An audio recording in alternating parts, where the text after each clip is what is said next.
बिस्मिल्लाहिर्रहमानिर्रहीम। तमाम देखने वालों को प्रोफेसर इकबाल हैदर भट्टी का सलाम। माय डियर स्टूडेंट्स, हम 12th क्लास का मैथमेटिक्स उसका chapter number 4 introduction of analytic geometry discuss कर रहे हैं और उसकी एक्सरसाइज 4.3 के क्वेश्चन नंबर 13 से आज के लेक्चर का आगाज करेंगे। आइए पहले स्टेटमेंट देखते हैं, उसके बाद क्वेश्चन को सॉल्व करते हैं। What is given, what is required, find an equation of the line. जब भी आपको ये कहा जाए कि लाइन की इक्वेशन मालूम करें तो फौरी तौर पे आपके ज़हन में ये फार्मूला आना चाहिए, y minus y one is equal to m into x minus x one. इसको कहते हैं point slope form. Point slope form तकरीबन 90% क्वेश्चंस के अंदर यही फार्मूला लगता है। ठीक है, तो इसका मतलब यह हुआ कि हमें स्ट्रेट लाइन की इक्वेशन मालूम करने के लिए एक पॉइंट चाहिए और एक स्लोप चाहिए। ये दो चीजें अगर हमारे पास होंगी तो हम स्ट्रेट लाइन की इक्वेशन मालूम कर सकते हैं। यहां पे हमने इक्वेशन ऑफ स्ट्रेट लाइन मालूम करनी है थ्रू जो इस पॉइंट में से पास कर रही है, यानी एक कंडीशन तो गिवन है और दूसरी कंडीशन क्या है, और वो जो लाइन आपने मालूम करनी है and perpendicular to the line having slope -3/2, और जो लाइन आपने मालूम करनी है वो लाइन इस लाइन के साथ परपेंडिकुलर है और इसका स्लोप -3/2 है। यानी अगर आप इसकी फिगर ड्रॉ करना चाहें तो वो कुछ इस तरह की होगी कि ये एक फर्ज किया लाइन है एल जो कि मैं मालूम करना चाहता हूं। ये लाइन एक पॉइंट में से पास करती है जिसके कोऑर्डिनेट हैं -4 -6, और ये लाइन परपेंडिकुलर है एक दूसरी लाइन के। ये गिवन लाइन है, ये इस लाइन के परपेंडिकुलर है और इस लाइन का जो स्लोप है वो किसके बराबर दिया हुआ है, -3/2। अब अगर दो लाइंस परपेंडिकुलर हों तो उनके स्लोप्स की प्रोडक्ट किसके बराबर होती है, m1 into m2 is equal to -1। तो इस कंडीशन को यूज करते हुए हम इस लाइन का स्लोप निकाल लेंगे, तो हमारे पास पॉइंट भी आ जाएगा और स्लोप भी आ जाएगा। फिर इस फार्मूले को यूज करते हुए इक्वेशन ऑफ स्ट्रेट लाइन मालूम की जा सकती है। The required line passes through, required line L passes through किस पॉइंट में से पास करती है dear students, x1 y1 is equal to -4 -6। Slope of given line क्या है, slope of given line m is equal to -3/2। मैं ये suppose कर लेता हूं, let m dash is the slope of required line. Required line, तो अब चूंकि दोनों लाइंस आपस में परपेंडिकुलर हैं तो देयरफॉर इनके स्लोप्स की प्रोडक्ट किसके बराबर होगी, -1 के इक्वल। m किसके बराबर है, -3/2। यहां पे लिख दिया into m dash is equal to -1। तो m डैश किसके बराबर आ गया, इसको क्रॉस मल्टीप्लीकेशन किया तो 2/3 के बराबर आ गया। Is the slope of required line, is the slope of required line L। Line L जो है आपने मालूम करनी है, ये उसका स्लोप निकाल लिया आपने using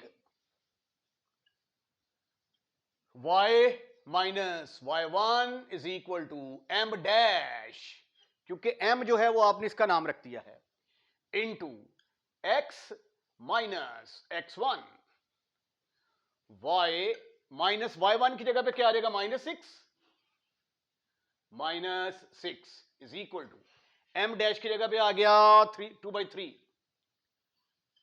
into x minus x1 की जगह पे आ गया -4। अब आपने इसको जस्ट सिंप्लीफाई करना है in order to get your answer. Multiply by 3, what you will get, 3y minus minus plus 3 × 6 18 is equal to 2x minus minus plus 8 आ गया जी। ठीक ठीक ठीक ठीक ठीक ठीक ठीक ठीक। इन सबको चूक कर उधर ले जाओ, 2x इधर आके ये बन गया -3y प्लस 8 माइनस 18, ये आ गया 2x माइनस 3y माइनस 10, ये इज इक्वल टू 0 इधर है, मैंने इज इक्वल टू 0 इधर लिख दिया, is the required equation of straight line. Question number 14, statement जो है ये काफी हद तक मिलती है क्वेश्चन नंबर 13 के साथ, लेकिन सिर्फ एक कंडीशन का फर्क है। Find equation of the line, एक लाइन की इक्वेशन मालूम करनी है जो इस पॉइंट में से पास करती है, and parallel to the line having slope, और एक ऐसी लाइन के पैरेलल है जिसका स्लोप इसके बराबर दिया हुआ है। अगर लाइंस जो हैं ये बराबर पैरेलल हों तो उनके स्लोप आपस में क्या होते हैं, इक्वल। ठीक है, ये गिवन लाइन है, गिवन लाइन, ये रिक्वायर्ड लाइन है।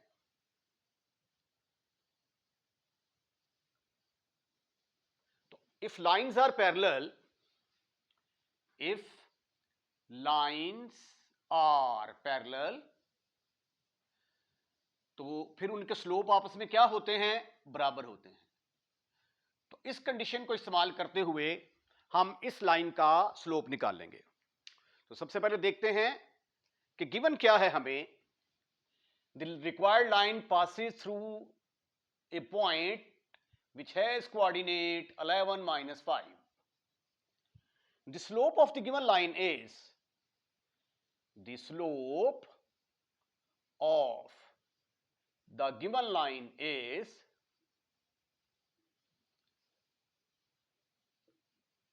m1 राम रख लेते हैं जी, उसका किसके बराबर है, -24।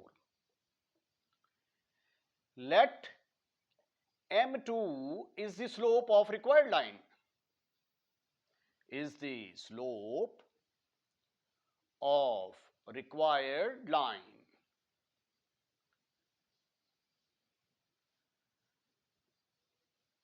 रिक्वायर्ड लाइन का स्लोप है जी m2, इसका स्लोप है m1। Because lines are parallel, because lines are parallel, therefore their slopes will be equal, m1 is equal to m2। और m1 किसके बराबर है, -24 के बराबर। तो m2 की वैल्यू किसके बराबर आ गई, -24 के बराबर आ गई। यूजिंग 90% सवालों में यही फार्मूला इस्तेमाल होता है, y minus y1 is equal to m2 into x minus x1। y minus y1 की जगह पे क्या है, -5, यहां पे आ जाएगा -5 इज इक्वल टू m2 की जगह पे क्या आएगा, -24 इंटू x माइनस x1 की जगह पे आ गया 11। आइए अब हम इसको सिंप्लीफाई करने की कोशिश करते हैं। y plus 5 is equal to -24x minus, अब जो है ये 11 को 24 से जरा मल्टीप्लाई करें तो काफी ह्यूज आंसर आएगा मेरा ख्याल है। 24 को मल्टीप्लाई किया मैंने 11 के साथ, 11 चौक 44, यहाँ से 4, 11 दूना 22, 4 26, 264, 264। इन सबको चूक कर इधर ले आओ तो इधर आके ये बनेगा 24x plus y plus 5 minus 264 is equal to 0. This is further equal to 24x plus y. 264 में से 5 निकाल दिए तो क्या आंसर आता है? बिल्कुल ठीक कहा आपने, 259 is equal to 0 is the required equation of the straight line. Very important question है.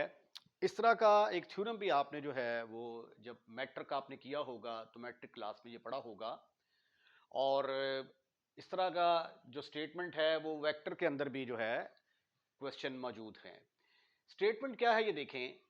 ए बी सी 3 पॉइंट्स हैं एक ट्रायंगल के. तो आपने साबित करना है show that line joining the mid point of D of A B.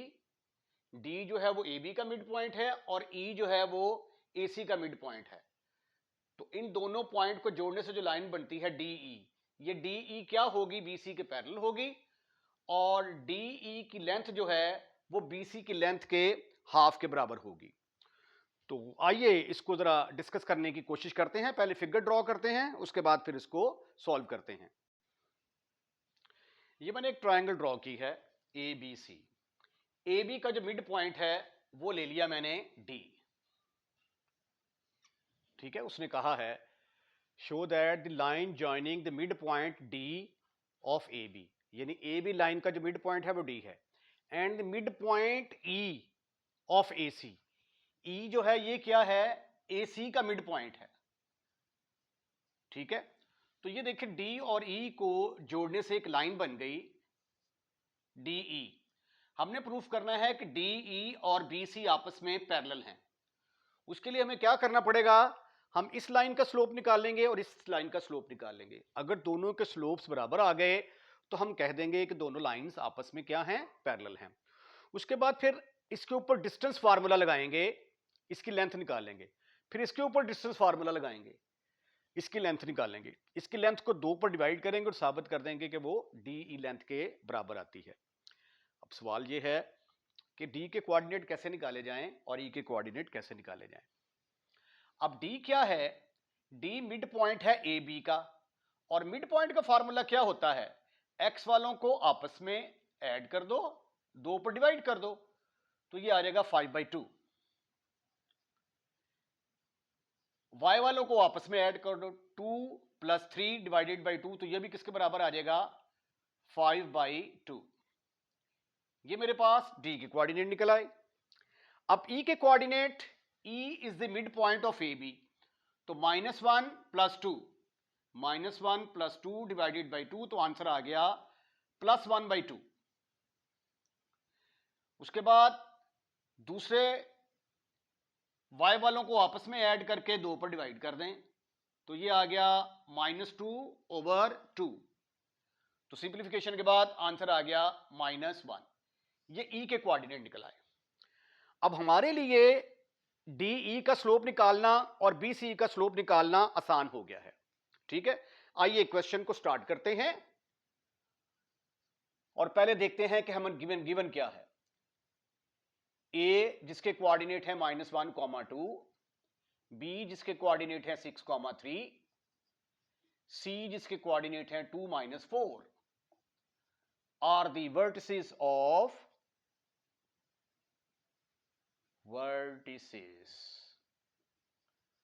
of triangle ABC. D is the midpoint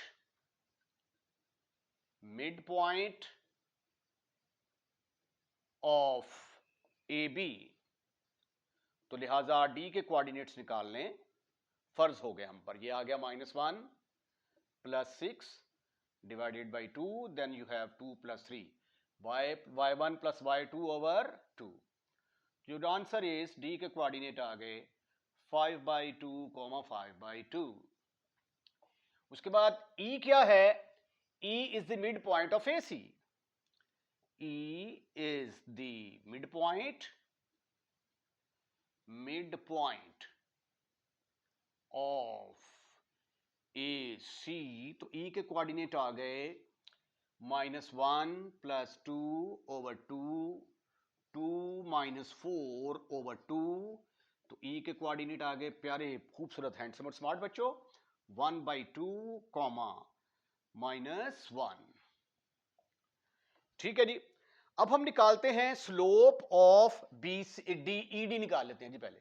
slope of DE, slope of DE, slope निकालने का फार्मूला आपको याद होना चाहिए, y2 minus y1 over x2 minus x1 है, अगर आपको 2 points दिए हों तो slope of DE, slope of DE is equal to किसके बराबर आ गया जी, डी, ये x1 y1 x2 y2, तो ये आ गया 1/2 minus 5/2 y2 minus y1 over, sorry ये तो उल्ट लिख दिया मैंने, यहां पे आएगा -1 y2 minus y1 over x2 minus x1। आइए अब इसको सिंप्लीफाई करके देखते हैं क्या आंसर आता है। यह आ गया -2 माइनस 5 ओवर 2 और यह आ गया 1 माइनस 5 ओवर 2, ये 2 के साथ खत्म, फिनिश, खलास। तो slope of DE, slope of DE is equal to, ऊपर आ गया -7, -7 ऊपर आ गया और -4 नीचे आ गया, योर आंसर इज 7/4, राइट। अब हम स्लोप ऑफ बीसी निकालते हैं। स्लोप ऑफ बीसी, अगेन यही फार्मूला इस्तेमाल करेंगे, y2 minus y1 over x2 minus x1 वाला, y2 minus y1 -4 -3 -4 -3, y2 minus y1 over x2 minus x1 2 minus 6 is equal to -7/-4। ओहो, ये भी 7/4 के बराबर आ गया, तो स्लोप दोनों के बराबर आ गए। Slope of DE is equal to slope of BC, तो देयरफॉर डीई क्या होगा, पैरेलल होगा बीसी के। तो यही आपने साबित करना था कि ये क्या होगा, डीसी के बीसी के पैरेलल होगा। अब हम लेंथ निकालते हैं, बीसी की लेंथ निकालते हैं जी, बीसी लेंथ। इसके ऊपर मुझे डिस्टेंस फार्मूला लगाना पड़ेगा, x2 माइनस x1 का स्क्वायर 2 माइनस 6 का square plus y2 minus y1 का स्क्वायर -4 -3 होल का स्क्वायर रूट।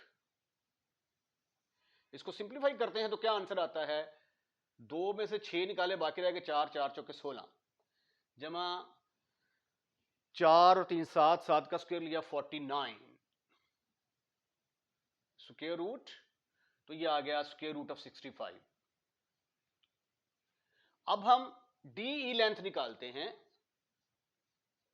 और हम साबित करेंगे कि इस लेंथ को 2 पर डिवाइड करते हैं तो इसकी लेंथ आ जाती है, DE length is equal to, इसके ऊपर डिस्टेंस फार्मूला लगाएंगे, एक्स वाले आपस में माइनस हो जाएंगे, 1/2 माइनस 5/2 का square plus y2 minus y1 -1 minus 5/2 का स्क्वायर होल का स्क्वायर रूट। इसको सिंप्लीफाई करते हैं, देखते हैं क्या आंसर आता है। ये आ जाएगा 5 में से 1 निकाले, बाकी रहेगा 4, 4/2, तो ये आ जाएगा 4 प्लस ये आ जाएगा 2 और 5 7, 49 7/2, तो वो आ जाएगा 49/4। This is further equal to, actually ये स्टेप इसके नीचे आना चाहिए, चूंकि मेरे पास जगह कम है तो मैं इसलिए आगे कर रहा हूं। 4 चौके 16 और ये आ गया 165 ओवर 4, तो जब ये स्क्वायर रूट से बाहर तशरीफ लाएगा तो स्क्वायर रूट ऑफ 165 ओवर 2 के बराबर आ गया। तो ये देखें, बीसी की लेंथ को हाफ कर दिया जाए तो वो किसके बराबर आ जाती है, डीई की लेंथ। इसको आप कह दें कि ये नंबर 1 है, ये नंबर 1 है बीसी लेंथ, और ये डीई लेंथ, ये नंबर 2 है। तो from 1 and 2, from 1 and 2, 1 and 2, you can see length of BC का हाफ कर दिया जाए तो वो किसके बराबर आ जाती है? लेंथ ऑफ DE के बराबर। और यही आपने साबित करना था कि length of D is equal to half of BC। तो ये आप स्क्रीनशॉट ले लें। इसके साथ ही आज का लेक्चर खत्म, फिनिश, खल्लास। अगर आपको लेक्चर पसंद आया है तो इसको लाइक करें और लाइक करने के बाद दोस्तों में शेयर करना मत भूलिएगा। और अगर आपने चैनल सब्सक्राइब कर दिया है तो बहुत बहुत शुक्रिया। और अगर अभी तक आपने चैनल सब्सक्राइब नहीं किया तो पहली फुर्सत के अंदर चैनल को सब्सक्राइब करें और अपने दोस्तों रिश्तेदारों को इनवाइट करें कि हमारे चैनल को सब्सक्राइब करें। अपना ख्याल रखिएगा, अगली वीडियो का इंतजार कीजिएगा। अल्लाह हाफिज।